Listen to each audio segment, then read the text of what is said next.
Stokes theorem can be regarded as a higher dimensional version of Green's theorem. So Green's theorem relates a double integral over a plane D to a line integral around its plane boundary curve. Stokes theorem relates a surface integral over a surface S to a line integral around the boundary curve S, which is a space curve. So the figure here shows an oriented surface with a unit normal vector n. Remember, that means perpendicular. So the orientation of S induces the positive orientation of the boundary curve C, shown in the figure. So you have a positive orientation of a boundary curve. Now this means if you walk in the positive direction with your head pointing in the direction of n, the surface will always be on your left, counterclockwise. That was similar to the way we defined the region in Green's theorem. So let's look at Stokes' theorem. And it says, let S be an oriented piecewise smooth curve. Let's bring this down. Let S be an oriented piecewise smooth curve. So we have a piecewise smooth curve that is bounded by a simple, closed, piecewise smooth curve boundary, curve C, with positive orientation.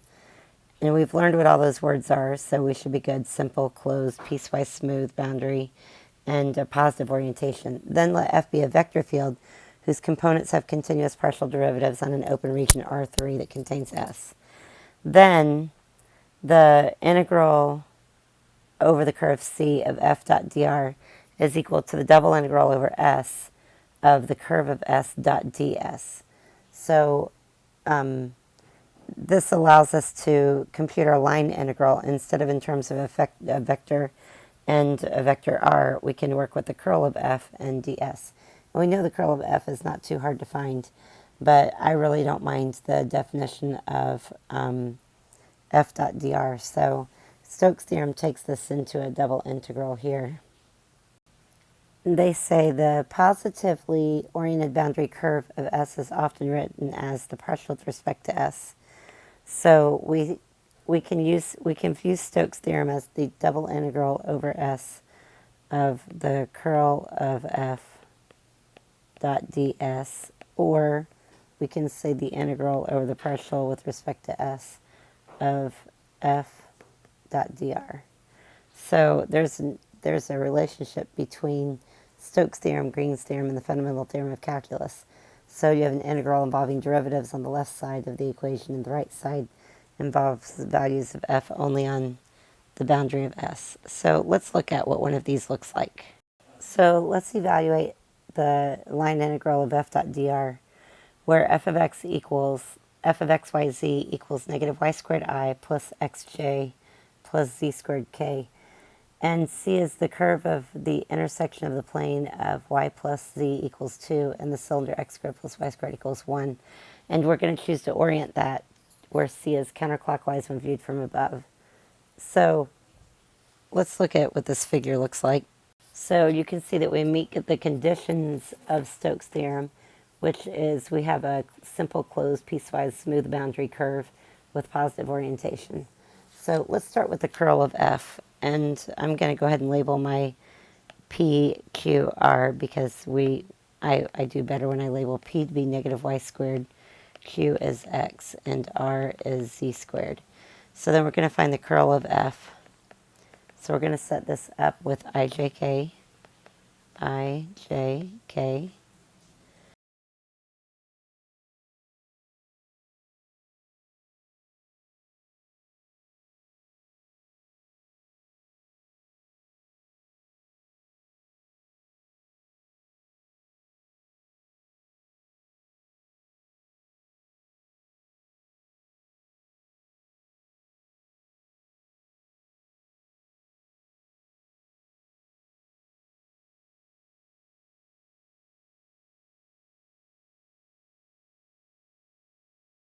So I figured my curl of f to be this. Remember, it's del f is the other notation. So I'm going to say I times the partial of r with respect to y is 0, minus the partial of q with respect to z is 0, minus j, and the partial of r with respect to x is 0, and the partial of p with respect to z is 0, and then we have k and the partial of q with respect to x is 1, minus the partial of p with respect to y is negative 2y. So that turns into 1 plus 2y times k. So the curl of f is equal to 1 plus 2yk. Now, if we put that into Stokes Theorem, we can choose any oriented piecewise smooth surface with the boundary curve C. So the most convenient is the elliptical in the plane x plus y plus z2. So this is our plane here. And we have this elliptical curve here, which we know to be x squared plus y squared is the cylinder tilted on that plane gives us the elliptical. And it has the induced positive orientation. So we're good there because we chose it to be that. So when we project this into the yz plane, we have x squared plus y squared is 1. But when we look at it on the yz plane, we end up with x squared plus y squared is less than or equal to 1.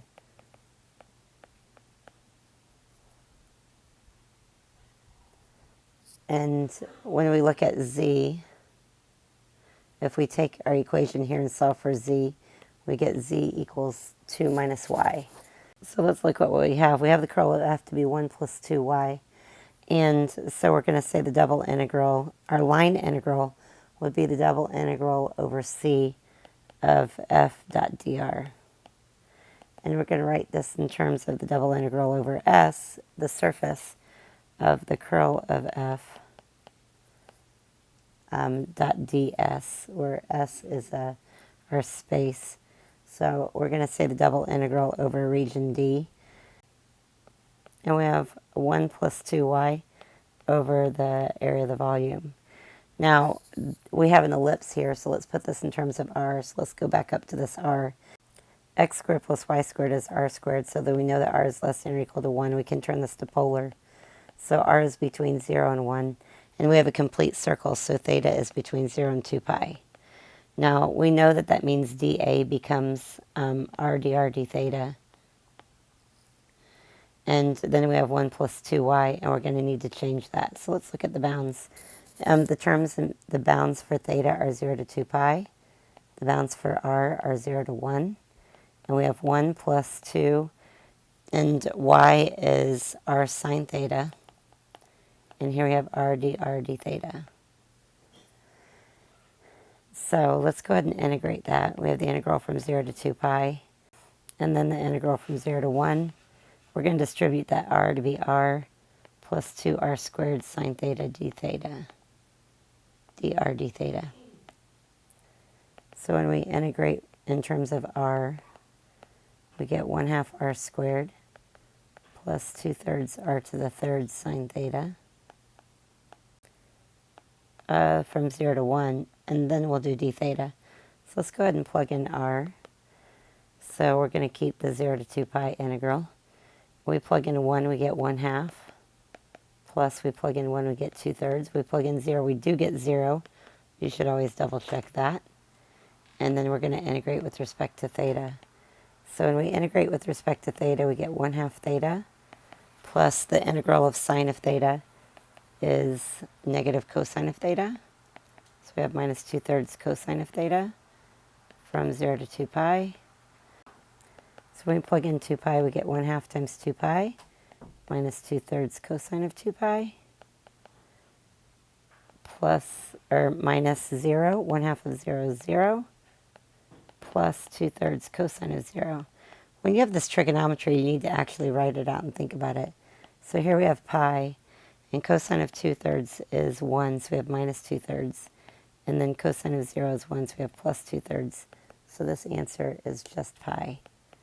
So that's how you would use Stokes Theorem to figure your integral. Now, Stokes Theorem allows us to compute a surface integral by knowing the values of f on the boundary curve C. So if we have another oriented surface with the same boundary curve of C, we get exactly the same value. In general, if S1 and S2 are both oriented surfaces with the boundary curve C, then you could integrate it either way. This is useful when it's easy to integrate over one surface, but difficult to integrate over another.